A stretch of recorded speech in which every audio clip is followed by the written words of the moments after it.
શાળાઓને બોમ્બથી ઉડાવી દેવાની ધમકી મળતા હડકંપ.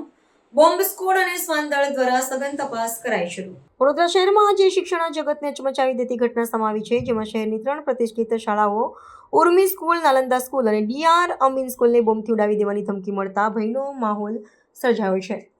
કોઈ અજાણ્યા ઇસમ દ્વારા ઈમેલના માધ્યમથી આ ગંભીર ધમકી આપવામાં આવી હતી. આ ઘટનાની જાણ થતાં જ શાળા સંચાલકો દ્વારા સાવચેતીના પગલા રૂપે તાત્કાલિક અસરથી વિદ્યાર્થીઓને રજા આપી તેમને સુરક્ષિત રીતે ઘરે મોકલવાની વ્યવસ્થા કરવામાં આવી હતી.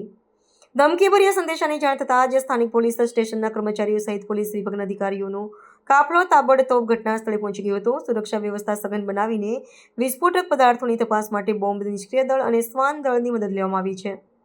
પોલીસની વિવિધ તપાસ એજન્સીઓ દ્વારા ઈમેલની મૂળ સુધી પહોંચવા અને આરોપીઓને ઓળખી કાઢવા માટે સાયબર સર્વેલન્સ અને ટેકનિકલ તપાસનો ધમધમાટ શરૂ કરી દેવામાં આવ્યો છે. આ સમાચાર વાયુવેગે પ્રસરતા વાલીઓમાં ભારે ચિંતા અને દોડધામ જોવા મળી હતી અને તેઓ પોતાના બાળકોની સુરક્ષાને લઈને શાળા ખાતે એકઠા થઈ ગયા હતા.